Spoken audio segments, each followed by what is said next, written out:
So I thought I'd wait a couple minutes, and they just did, so there we go. Okay, hello, my name is Richard, and this is the 11th Lava Salon. This is a monthly salon that we do every month, the last Sunday of the month here on the top floor, technically the second floor of Clifton's cafeteria. And I want to thank everyone for coming. It's been a lot of fun to do these, and we're almost at a year, which is really amazing. Keep showing up. And coffee is in the back. On the back table, they brought up a Cambro for us, and there's coffee and cups, and so you can, there you go. I don't drink coffee, but I always like to have lots of coffee out. This is going to be, Kim and I are going to have to, Terry, do you want to stand up? We're going to switch MCs mid-flight. This is Terry Ellsworth, raise your hand. He's going to take over about 1:30. Kim and I have to blast off.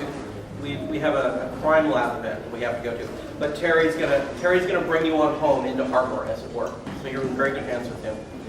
So today we have a couple things. We have Gene, and we're going to start with Gene and his wonderful scrolls, who's right by me in just a second. Then we've got Joe and Count Smokula. Smokula. Smoking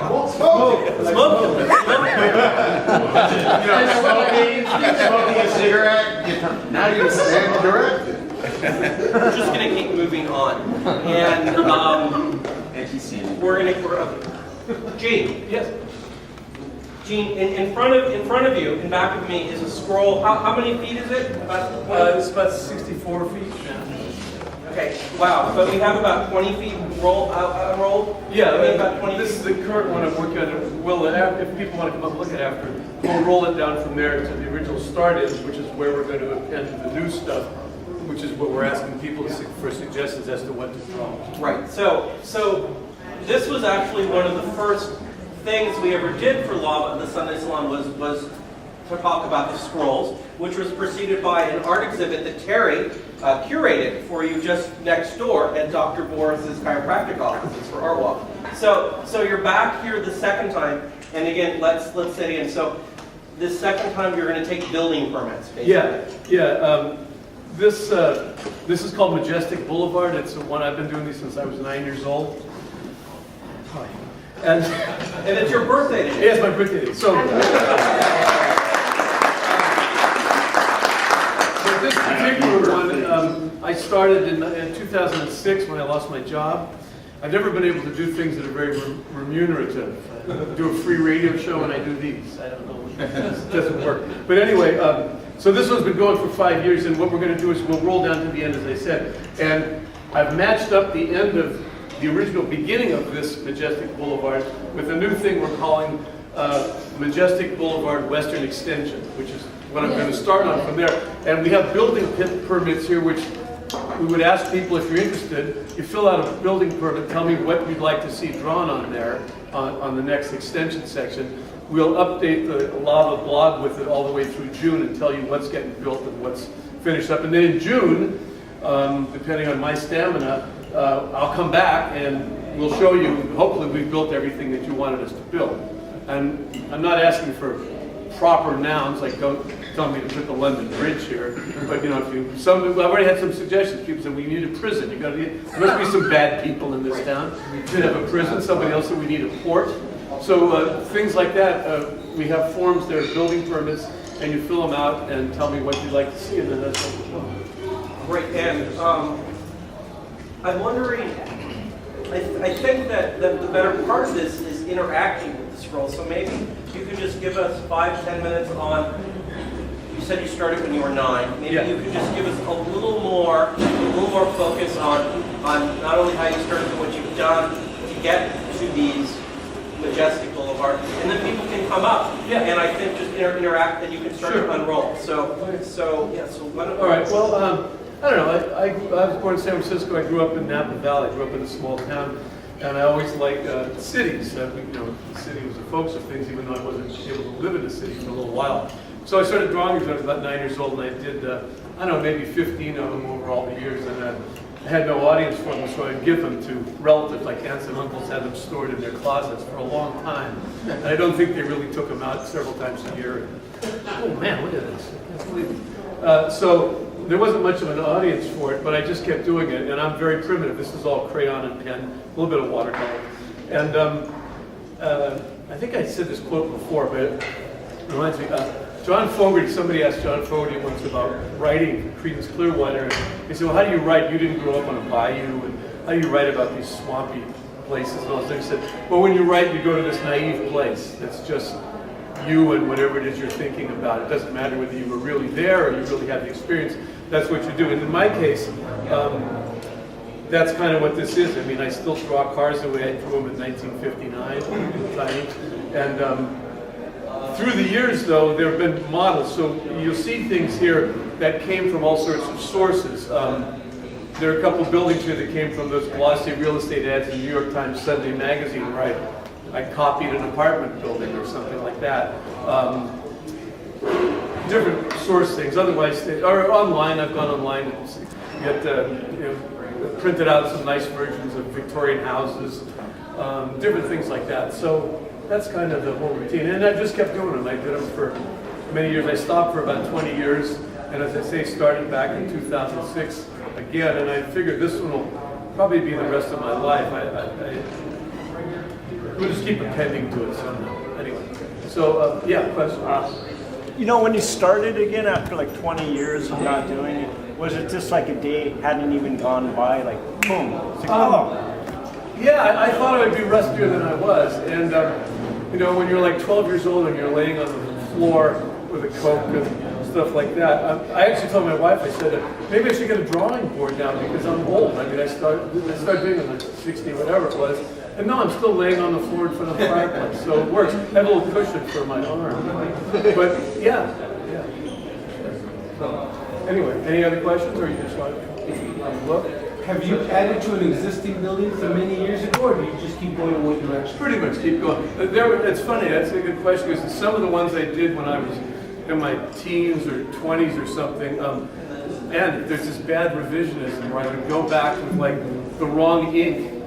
Maybe the original one was drawn in blue, and I just go back and oh, this needs to be better, and I'm doing it in black now. And when you see those, they don't look so hot. The other thing that these are, but you won't necessarily know it from this one because this is fairly contemporary. But if you saw the other ones, if we ever have a real gallery show someday or something, you see a bunch of them.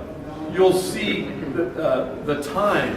In other words, if you see the ones that I did in the late 70s, there's lots of franchise restaurants with mansard roofs, and you know, Roy Rogers. I made up places. I mean, not just Roy Rogers roast beef, but you know, Chill Will's Frosties or whatever it was. And also you saw the ones when I was a teenager.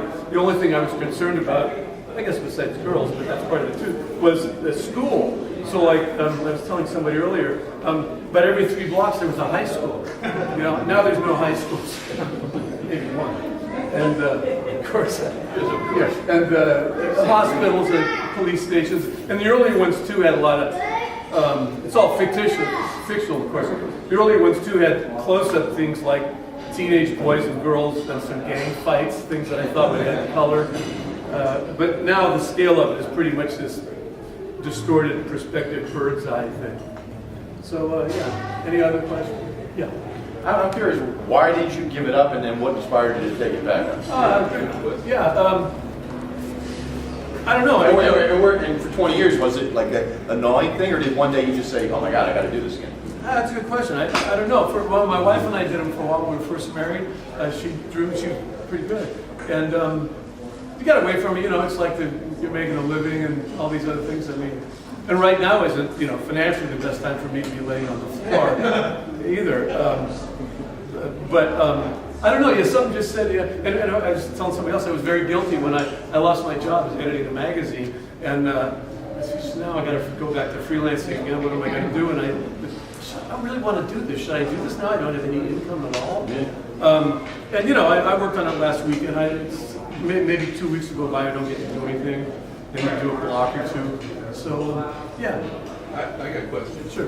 Have you ever thought of like just plucking out one of the city blocks and doing just that block from a different angle?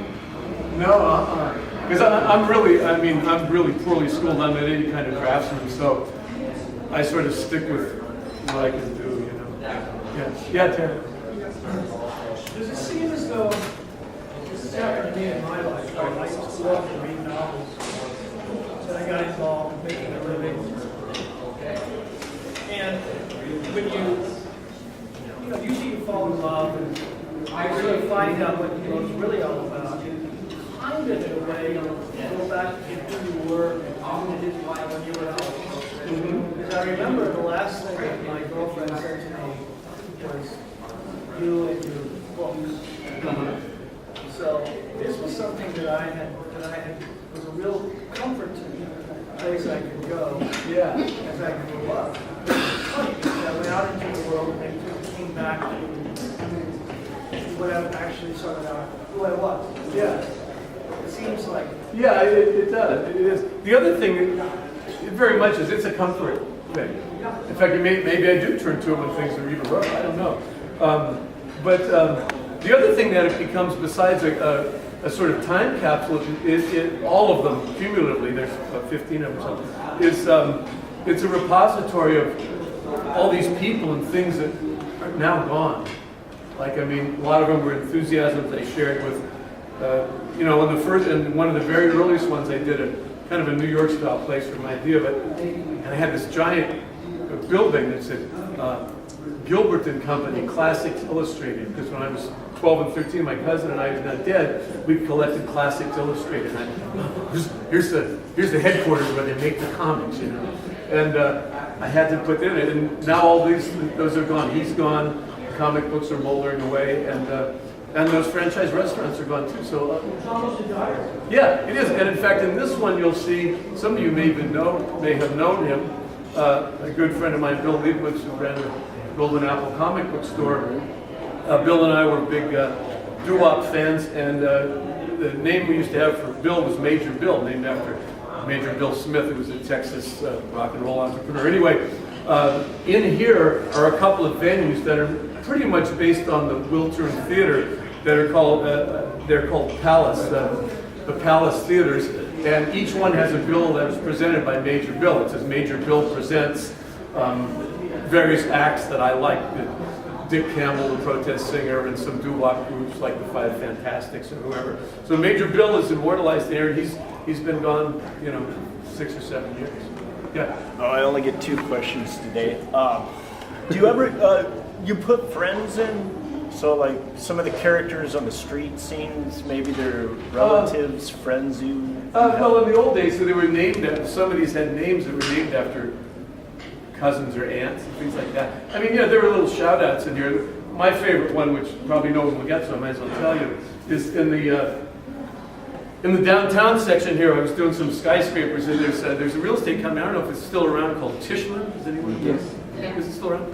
So big signs for Tishman. And I was always an Alan Sherman fan.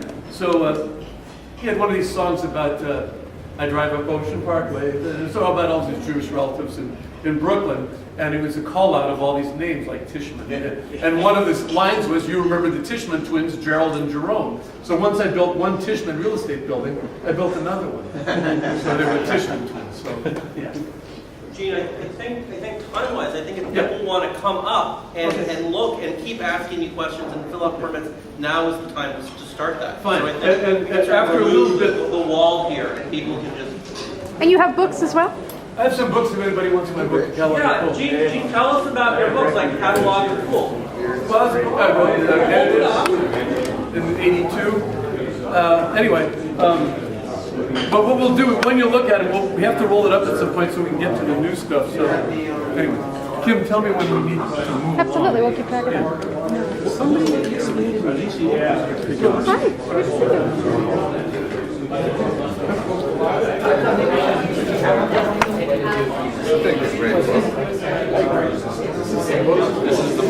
He said he wrote this in 82. That's pretty cool. So I guess it's free. Maybe You're always good enough to get rid of quicker. Yeah. The contact lens. There is some, it's much I have actually one. I mean, it's not one. yes, it's you ordered a chart paper. I used to use shelf paper. I used to use blueprint. Backside. Is it okay? Yeah, sure. I've been trying to, but some stuff is at the floor. This looks like the church downtown. Gene, if you don't move that Coca-Cola, You know what that is? There's a building in Wilshire and La Cienega near Larry Cliff that has one angle of the building fits one of his fits, and they're not perpendicular, and the other fits this one. That was the. Gene, if you don't move that beverage, we're gonna have words. Yes, please move your beverage.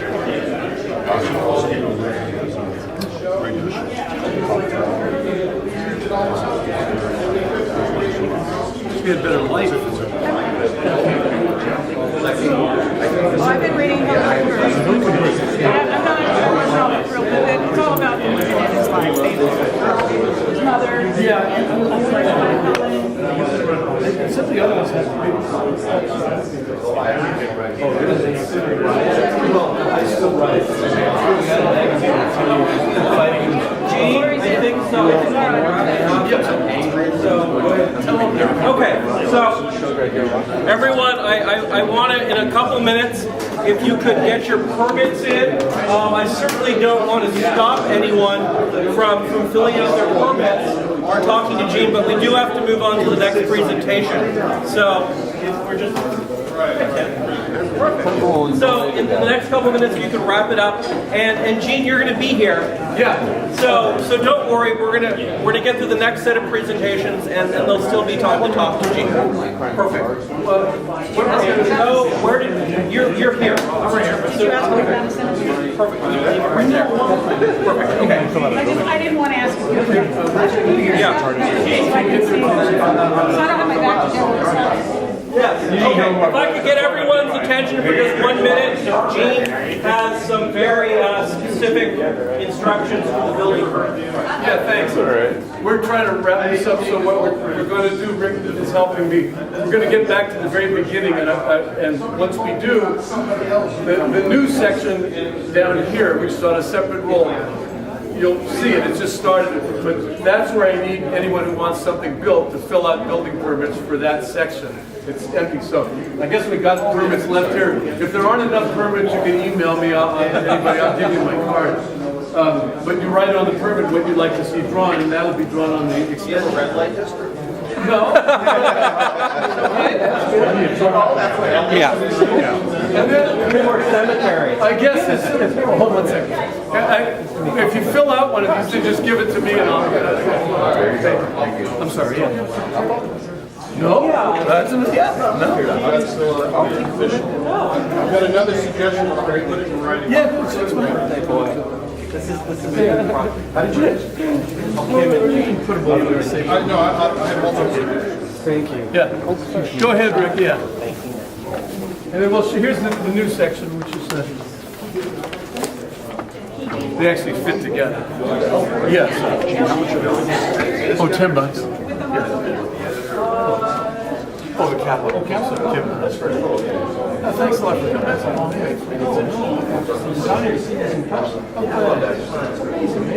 Yeah, I thought I knew.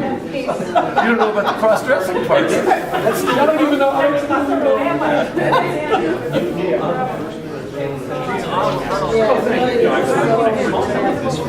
Oh, you have? Yeah. Table against the window to the table against the wall. And Joe, raise your hand. This is Joe. And you're now in his good hands. Thank you very much. Okay, so Joe, take it away. Well, first of all, let's hear it for Gene. That's pretty great stuff.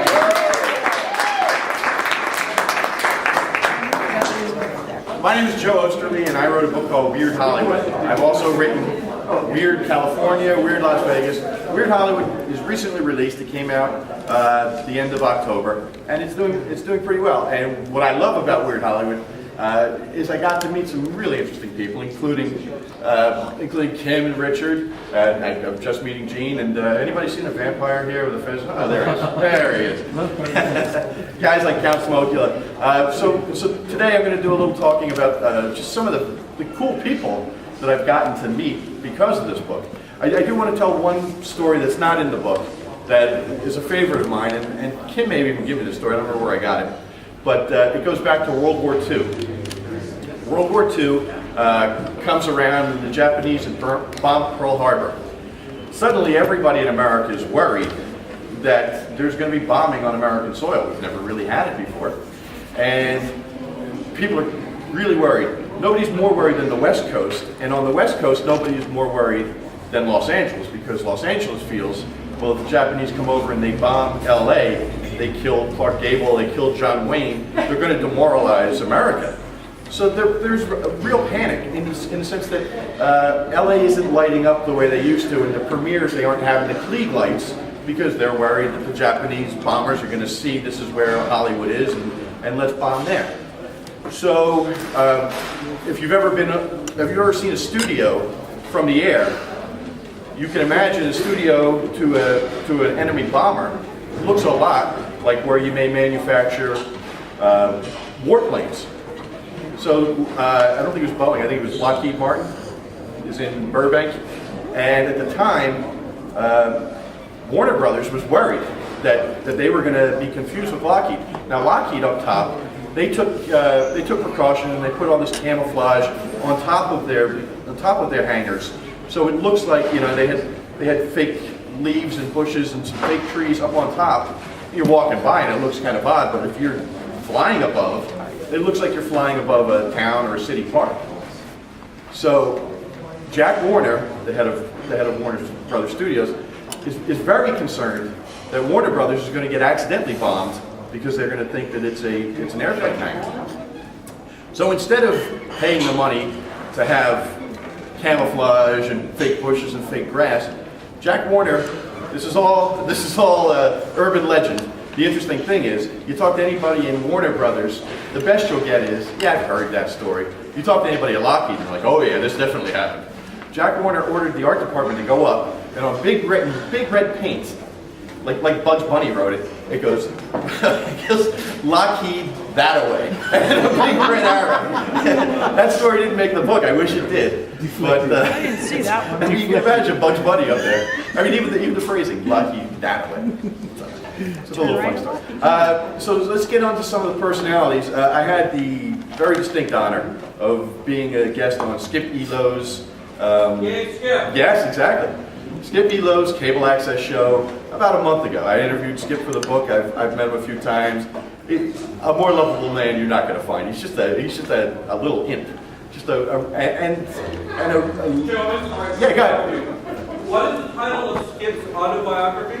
Oh, the boy with the Betty Crable legs. Yes. Everyone understands Skip a lot better. Well, I'm going to explain Skip. Skip, here, so I'm really excited because I'm going on Skip Elo's show, and Skip, I mean, some of you, I'm sure know him, but for those of you who don't, I mean, here's this guy, and he just does a show in this tiny, tiny little cable access studio. I mean, I'm talking about tiny.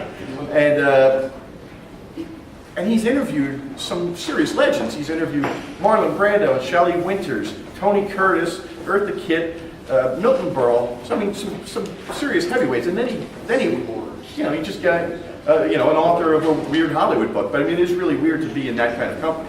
So and I know Skip, and we've talked a couple of times, and I've gone to some of his shows. You know, he does these Monday nights. He used to be at Trilusa, and he used to be at Prego's down in Beverly Hills. He's somewhere else, and if you write me on Facebook, go to Weird Hollywood Facebook page, and I'll get you the information where he is now. But it's just a fun show. He just introduces local singers, and it's just a bizarre, weird, very, very Los Angeles experience.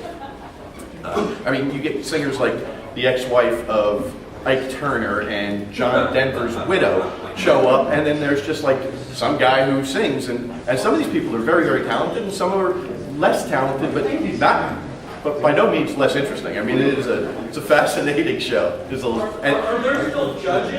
No, they don't do it. He doesn't do a judge thing. He just kind of introduces each act, and Skip does a little patter in between. And if you know Skip, he's a diminutive little pixie, and he's got his gold lame jacket or whatever it is. He's a sparkly guy, and he just loves it. He's just fun. So anyway, I'm doing Skip's show now. I've written this book, and I know, and it's taken me 2 years to write this book. So I know a lot of the information cold, but what I don't know, or sometimes I forget, is dates and specific names sometimes. So when I'm doing an interview, I like to go over and I figure, well, I know Skip moves fast, so I'm going to do like 20 stories in this book, and I'm going to really memorize them. So if I'm doing the Peg Inkwhistle story, and Peg's the woman, the first person to ever plummet from her death from the Hollywood sign, she committed suicide. I wanted to know the dates, and I wanted to know what her uncle's name was, and where on Beechwood Canyon did they live, you know. So I had all this stuff, and I'm committing it all to memory. I'm writing it down, I'm rereading my research, stuff that didn't even make the book. I really want to know what's going on here. And so when Skip asked me the question, I have all this information cold. I've got 20 stories, I've got 2 books, I've got a book that I'm reading, and before I go in, I've earmarked all these pages for Skip to take a look at. Now, so I'm spending 2 hours before the show just studying my own work. I get in there and then I get the 20 pages, the 20 stories I want to tell, and then I have this little note for myself, and the note simply says Martin Short. Now, if you know anything about Skip, Martin Short does a character called Jiminy Glick. Everybody familiar with Jiminy Glick? Yes. Now, Jiminy Glick is Skippy. I mean, it's Martin Short doing Skip. And I asked him about it once before, and he gets kind of fidgety about it. It's funny. He's not furious, but it's funny. And so Skip takes my notes, and then I forgot I wrote this Martin Short thing. He goes, "Joe, what's this Martin Short here?" And I go, oh, Skip, I was going to like turn the interview to you. He goes, "I don't want to talk about Martin Short. We're not going to talk about Martin Short." And I said, okay, that's fine. So I mean, so in my head, I mean, I was going to do this, and now, and it wasn't that. It was actually like a 5-minute thing on he's not going to do Martin Short. Why he doesn't want to do Martin Short? So now I've given him the book. We've got 20 pages. I know all the information cold. We're sitting down, and we're just about to go on air, and you know it's. And 3, 2, 1. We're here with Weird Hollywood author Joe Osterly. Joe, what's this all about with Martin Short? I'm like, what? What are you talking about, Skip? We just kind of like did the fight rules before the fight, and then right away he like punches me below the belt, and he's like gets me off my game a little. But it's just a very funny tactic the guy has. He says we're not going to do it, so I get that out of my head, and then we do it. Then the very next thing is, he opens the book to just a random page. It wasn't one of the pages that I said, hey, you know, let's do the Peg Entwistle story. It's just a random page. And I'm like, oh my God, this is the way this interview is going to go. It was hilarious. Skip, it was almost like he actively avoided the stuff that I had spent the last 2 hours researching. And very, very funny. And then at one point, at one point he looks in the story and there's the death of George Reeves, Superman. Back in the late 60s, I'm sorry, late 50s. Maybe it was early 60s. Anyway, Skip goes, Joe, I see here we have the story of George Reeves, Superman. I remember when he died. It was amazing. It was a sad, sad time in America. Was he gay? And I go, I don't know. And he goes, was he related to Steve Reeves, the big muscular Hercules? And I don't think he was, Skip. He was queer, you know. And I go, what? He goes, oh yeah, they all were. And now I'm just mesmerized because here I am with Skippy Lowe, and I think, you know, we're gonna do it, but he has a whole other agenda, and it's hilarious in my head. I'm just sitting there, like, I'm more mesmerized with Skippy, you know, being on his show than I thought I was just gonna be a guest, but now I'm a fan, you know, sitting on his show. And he goes, oh yeah, and he goes, all those muscle men were queer back then. And I go, are you serious? And then he uses a phrase I'd never heard before, and I think it's hilarious. He goes, there's not a one of them that couldn't turn over a Marine. And I'm like, that's a very funny phrase. I like that phrase. So then I'm like, oh, I'm just like caught off guard, and I grab Skippy's notes, and I go, let's out everybody, Skip. Who else is gay in Hollywood? And then I just start rattling off. I go, who did I say? I go, what did I say? Buddy Hackett. I go, Buddy Hackett, is he gay? Buddy Hackett, Joe, no. He would have called them a faker. And he just goes on. And so that way, I mean, just a very, very interesting story. And then we did the thing. And next time that we're doing it, because this was the very, very tiny room. But afterwards, Skip said, you know, he wanted to do another episode, and it's going to be me and the entire cast of Weird Hollywood. So we're going to have Kim and Richard, we're going to have Count Smokula, we'll have Christopher Dennis, who's Superman on Hollywood Boulevard, Jennifer Wenger, David Leba Hart, hopefully Harry Perry, who's the rollerblading turban guy down in Venice, a number of people. I'd love to get Angeline, which gives me to my next story, Angeline. When I heard that I was going to do Weird Hollywood, I knew I had to do a story on Angeline. I had done Weird California a couple of years earlier, and thought about having Angeline California is such a huge, huge state, that I was running around and I contacted her, and she had this list of demands that at the time I was just like, I kept putting it off, and eventually the deadline came and went and I couldn't do it. But the interesting thing is 3 or 4 years later, 5 years later, whatever it was, I called Angeline back up, and she didn't remember me, but her list of demands were the same thing. So to get an interview with Angeline, I mean, I guess you have to have a book, but I don't know that for sure. But what you do have to do is buy her something Tweety Bird related, a T-shirt, something Tinkerbell related. I had I think a friend of mine actually had a Tinkerbell eraser from Disneyland, a bottle of pink champagne, a pair of pink underwear, and a pink rabbit's foot, which was really, really tough to find, very tough to find, and then a bottle of Chanel, which like everything else was, $5 items and stuff like that. But then the bottle of Chanel, I don't know, it was like 60, 75 bucks. But I do remember telling my girlfriend this, thinking it's hilarious, and her being very, very cold to the fact that I'm getting some other woman pink panties. and more aggressively annoyed was a bottle of Chanel. Apparently Jennifer is like Chanel, and I didn't know that, and I'm getting it for another woman. But what was funny to me is so every time I talk to Angeline, there's always a conduit. There's always her handler, her person first. And so we decided we're going to meet at Casa Escobar up in Malibu. So already now the price tags are flipping through my head. I'm like, oh my God, she got me on the Chanel. Now I'm really going to get screwed on the meal. So I go there. I think we're supposed to be there at 7 o'clock. About 8:30 rolls around, and I'm sitting at the bar waiting. So I've already built up a tab for myself, and it's a real nice place. Casa Escobar is a real nice place. They had some wealthy people dressed very nice and rich conservative.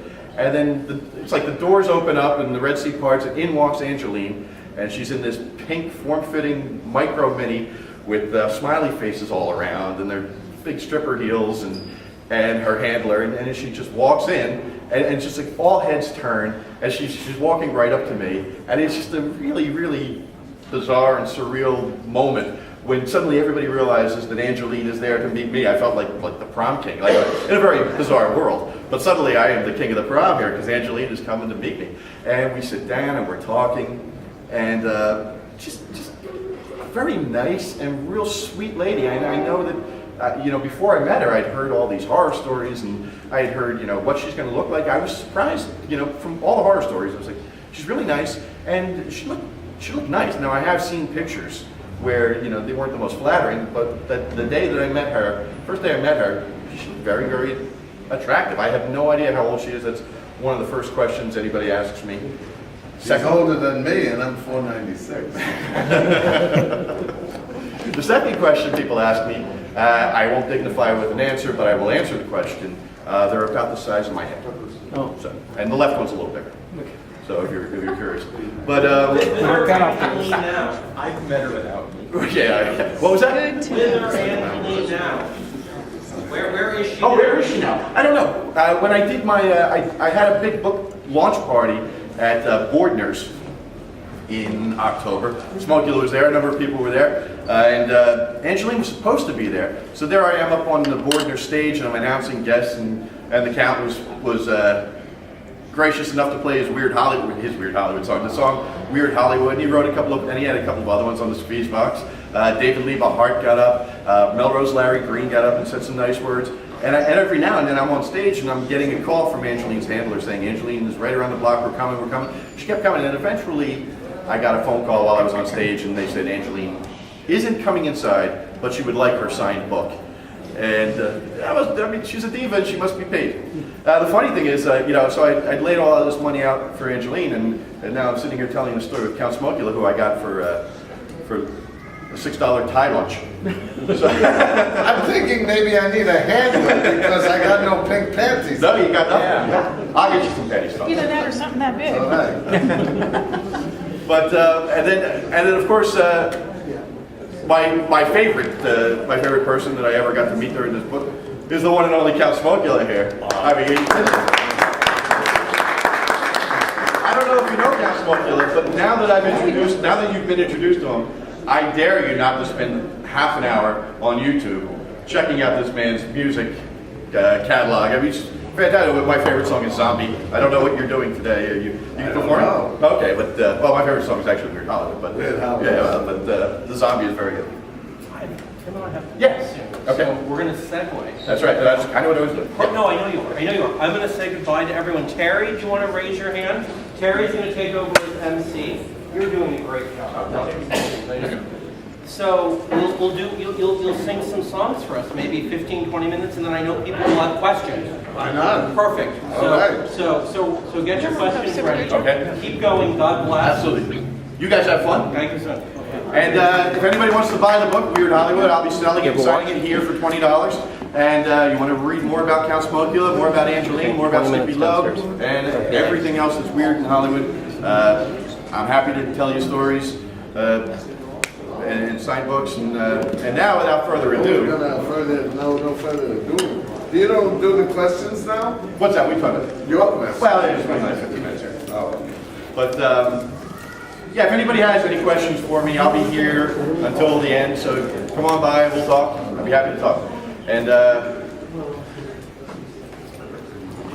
I would like to introduce, straight from Spokesylvania, the one and only Where should I do this? Borscht Belt, Vampiric. Now, according to my vampire. Now, without the PA system, you probably won't understand a word because of the thundering squeeze box. But maybe we'll make this like a dance party. Maybe my friend Kleinbo here would dance it out. He's good at that. Jeez, now I'm pressure. You're under the spot.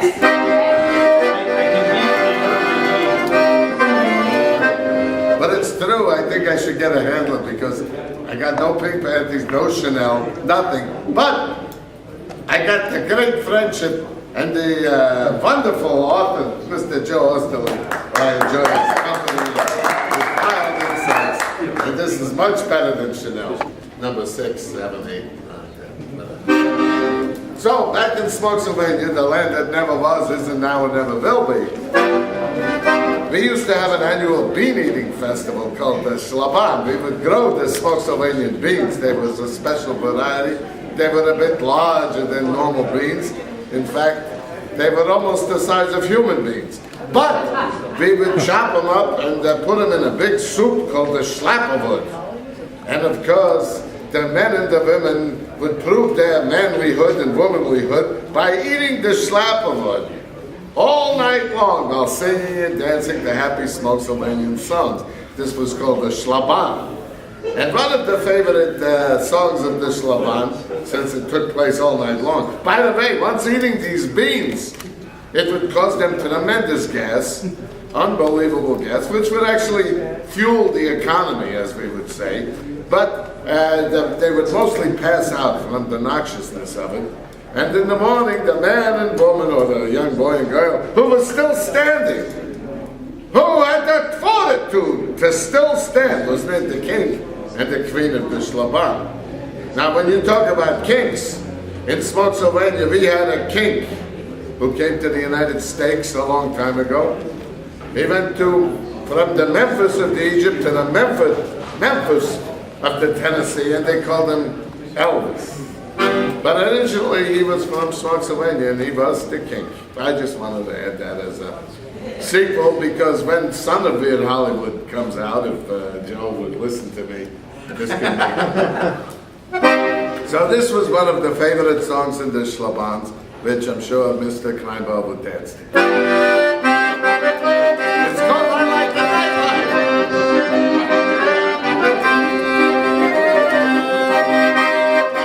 Some people wake up in the morning, they spend their whole days hoping and yawning. How can they do this? I'll never know why.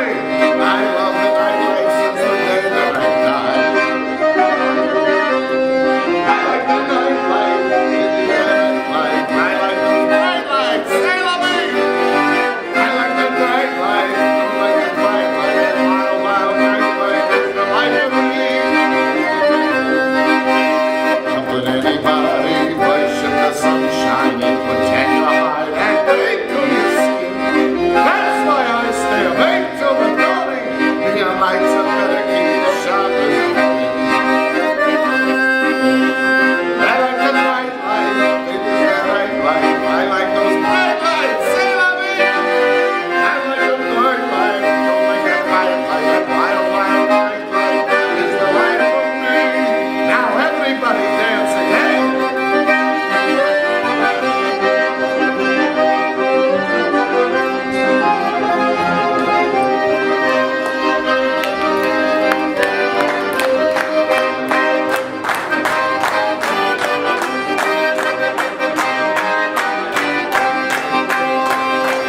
good sing-along. Now, I want to clear up a couple of misconceptions.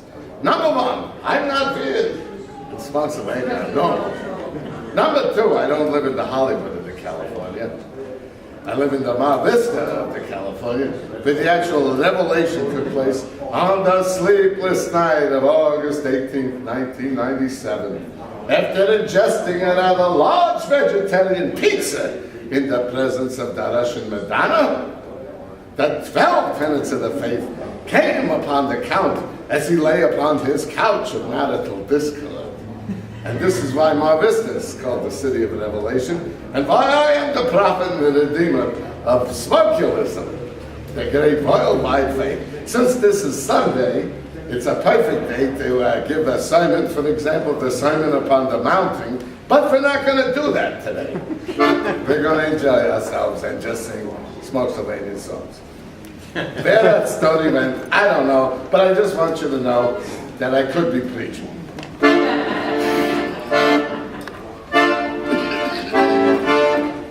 Excuse me, I have a guitar. It's all the smoking.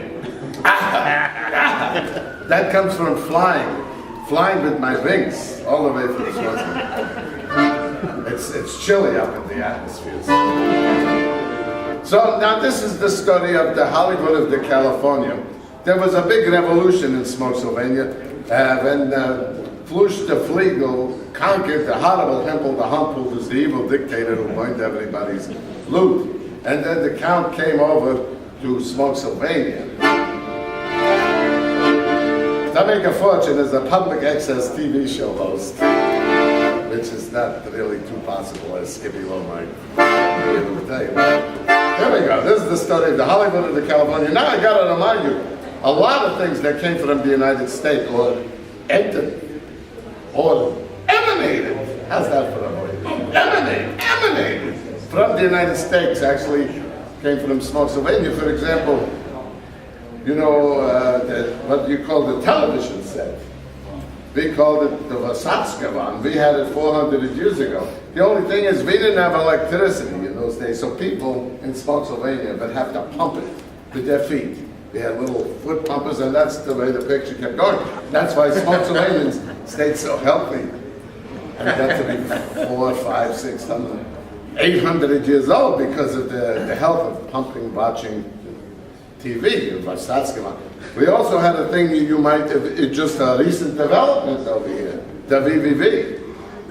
Right, everybody familiar with the VVV? No. What's the matter with you? You might have a feel. The World Wide Web! We had that a long time ago.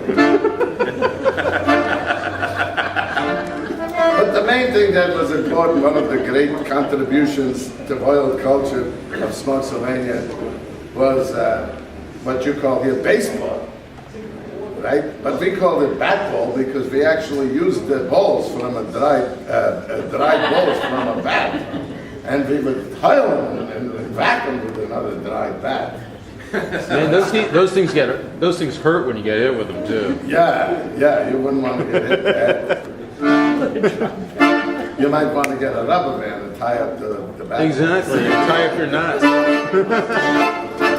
So this is the story of the journey from Spotsylvania to the Hollywood of the California. And you can all sing because the chorus is ridiculously simple. It goes like this. Ay, ay, ay, ay, ay, ay, ay, ay, ay, ay, ay, ay, ay, ay, ay, ay.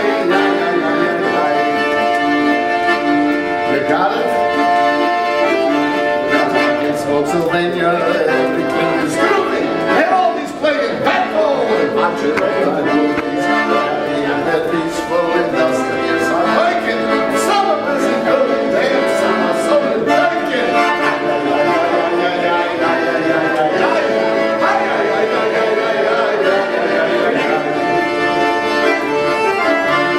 And you leave the homelands and sail across the ocean. Everything is different, feels like it's in slow motion. No one can convince you, even though they warn you. Everything is different in the Hollywood of the California.